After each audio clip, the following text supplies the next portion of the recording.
السلام علیکم ورحمۃ اللہ وبرکاتہ۔ الحمدللہ رب العالمین والصلاة والسلام علی اشرف الانبیاء والمرسلین، اما بعد۔ ناظرین کرام، 25 دسمبر کا دن مسیحی کمیونٹی کے ہاں کرسمس کے نام سے منایا جاتا ہے، اور ان کا عقیدہ اور نظریہ یہ ہے کہ اس تاریخ کو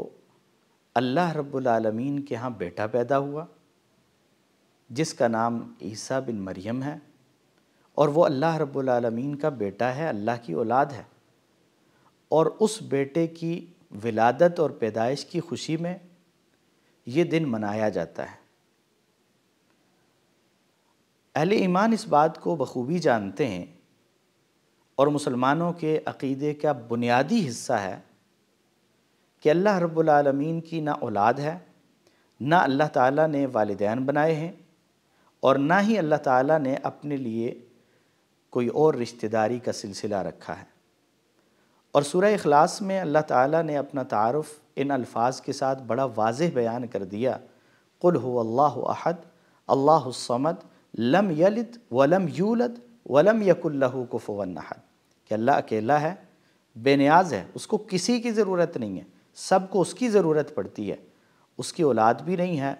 اور اس کے والدین بھی نہیں ہیں، اور اس کی برابری کرنے والا اور اس کا کوئی شریک بھی نہیں ہے۔ اور مسلمان اس بات کو بھی جانتے ہیں کہ جن جن لوگوں نے بھی اللہ رب العالمین کی طرف اولاد کی نسبت کی ہے، اللہ تعالیٰ نے ان کی نفی فرمائی ہے، اور قرآن مجید میں بڑے واضح الفاظ میں اللہ تعالیٰ اس بات کی تردید فرماتے ہیں۔ یہود و نصارہ کا تذکرہ سورہ توبہ میں اللہ رب العالمین نے کیا، وقالت الیہود عزیر ابن اللہ، کہ یہود کہتے ہیں کہ عزیر اللہ کے بیٹے ہیں، وقالت النصارى المسیح ابن اللہ، نصارہ کہتے ہیں کہ مسیح عیسیٰ بن مریم اللہ کے بیٹے ہیں۔ ان ساری باتوں کی اللہ تعالیٰ نے نفی فرمائی ہے کہ اللہ کی کوئی اولاد نہیں ہے، اللہ رب العالمین کے ساتھ کوئی شریک نہیں ہے۔ اب یہ جو دن منایا جاتا ہے، اس دن میں کیا مسلمان ان کے ساتھ خوشی میں شریک ہو سکتے ہیں یا نہیں ہو سکتے؟ انہیں مبارکباد دے سکتے ہیں یا نہیں دے سکتے؟ ان کے ساتھ جا کے کیک کاٹ سکتے ہیں یا نہیں کاٹ سکتے؟ تو یہ بات ہمیں یاد رکھنی چاہیے کہ رسول اللہ صلی اللہ علیہ وسلم نے فرمایا، من تشبہ بقوم فہو منہم، جو کسی قوم کی مشابہت اختیار کرتا ہے وہ انہی میں سے ہے۔ ہمیں اسلام نے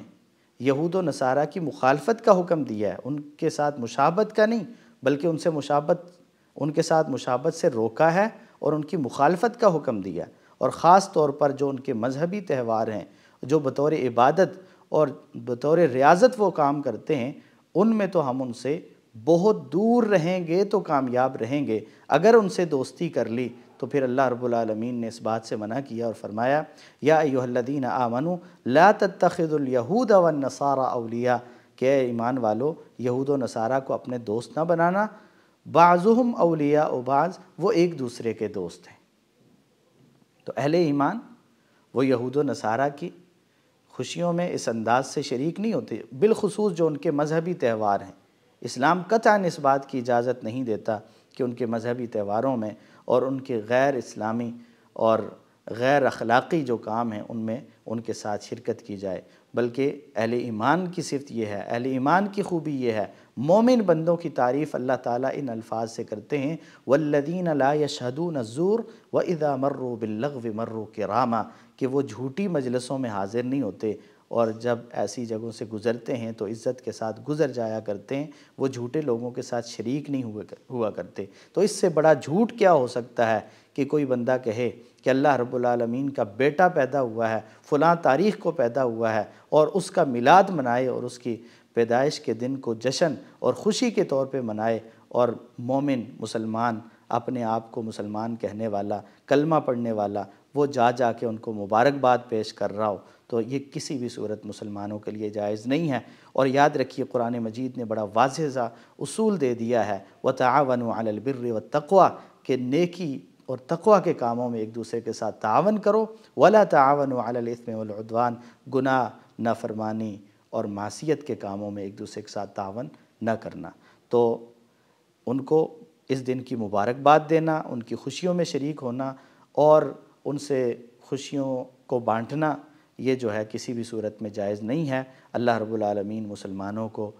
توفیق عطا فرمائے کہ مسلمان اپنے دین کو اور اپنی شریعت کو مضبوطی سے تھامنے والے، تمسک بالکتاب والسنہ کا اہتمام کرنے والے ہوں۔ اللہ تعالیٰ کتاب و سنت کے مطابق زندگی بسر کرنے کی توفیق عطا فرمائے۔ وآخر دعوانا ان الحمد للہ رب العالمین۔